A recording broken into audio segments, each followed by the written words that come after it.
जागते रहो।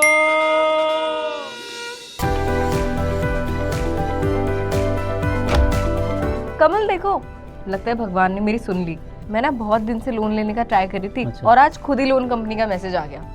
चलो ये तो अच्छी बात है यार, लेकिन यार लोन लेने से पहले ना सब कुछ चेक कर लेना, क्योंकि तुम्हें पता ना आजकल लोन से जुड़े कितने फ्रॉड हो रहे हैं। यार फ्रॉड तो रोज ही होते रहते हैं, लेकिन ये लोन में कैसे फ्रॉड हो सकता है?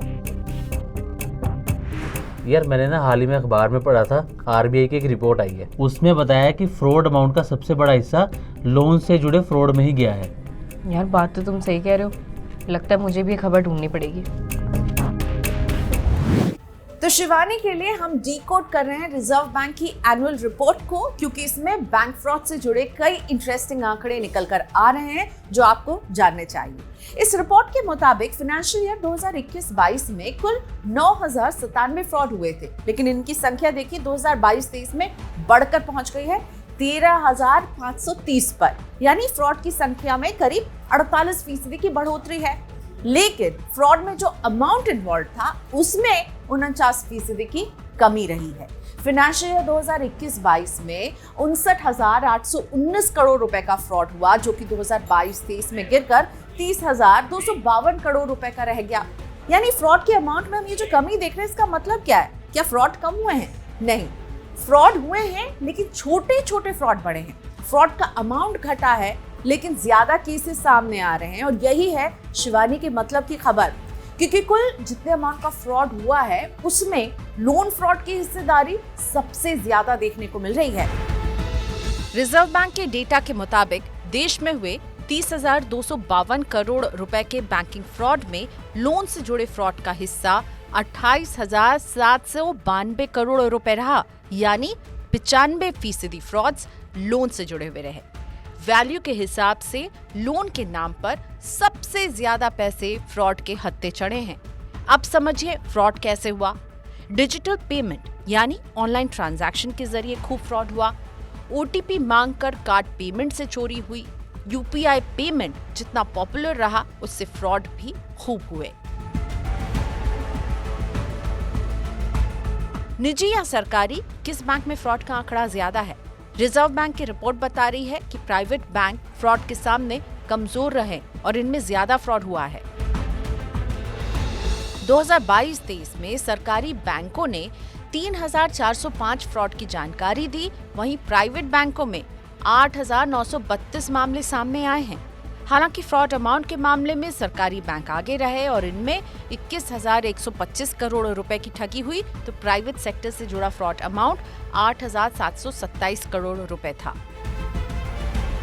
रिजर्व बैंक ने कहा है कि वो बैंकिंग सेक्टर में होने वाले फ्रॉड की रोकथाम के लिए और सख्त कदम उठाएगा।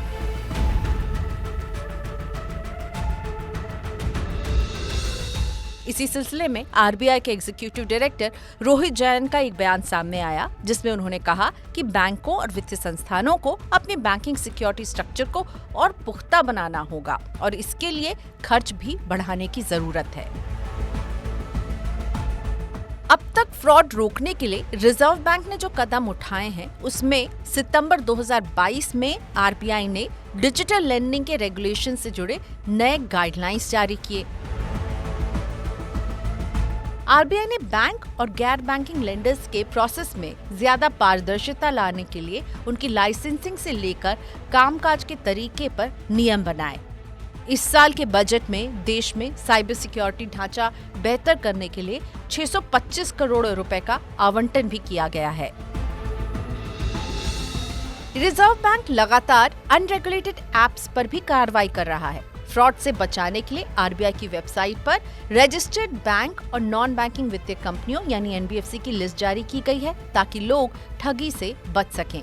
रिजर्व बैंक ने हाल ही में master direction on cyber resilience and digital payment security controls for payment system operators draft भी जारी किया। इसका मकसद भी डिजिटल पेमेंट इकोसिस्टम में साइबर सिक्योरिटी फ्रेमवर्क को मजबूत करने के लिए व्यापक गाइडलाइंस और उपाय देना है। बैंकिंग सेक्टर में चल रहे फ्रॉड का शिकार कहीं आप ना हो जाए, इसीलिए हम आपको कहते हैं जागते रहो और कुछ बातों का ध्यान रखिए, जैसे कि अपने बैंकिंग डिटेल्स, जिसमें शामिल है आपका अकाउंट नंबर, आपका डेबिट और क्रेडिट कार्ड का नंबर और इन कार्ड्स पर छपे 3 कोड CVV, इसे कभी भी शेयर ना करें। एक और चीज जो शेयर नहीं करनी है वो है वन टाइम पासवर्ड यानी OTP। जब भी आप कार्ड से कोई ट्रांजैक्शन करते हैं ना, तो उस ट्रांजैक्शन को पूरा करने के लिए आपको ये सीक्रेट पासवर्ड दिया जाता है OTP, और इसे सीक्रेट ही रखें। पेमेंट के लिए भेजे गए अननोन सोर्स के लिंक पर फटाक से क्लिक ना करें, उस लिंक की पड़ताल करें और आसानी से मिलने वाले ऑनलाइन लोन ऑफर से दूरी रखें। लोन के लिए आप सीधे बैंक जाएं। लोन ऐप से लोन ले रहे हैं तो उस ऐप की क्रेडिबिलिटी को चेक करें। रिजर्व बैंक की वेबसाइट पर आपको सारे रजिस्टर्ड ऐप्स की लिस्ट भी मिल जाएगी, वहां जाकर आप ड्यू डिलिजेंस जरूर करें। इन बातों का ख्याल रखेंगे तो आप अपने पैसों की सही तरह से हिफाजत कर पाएंगे।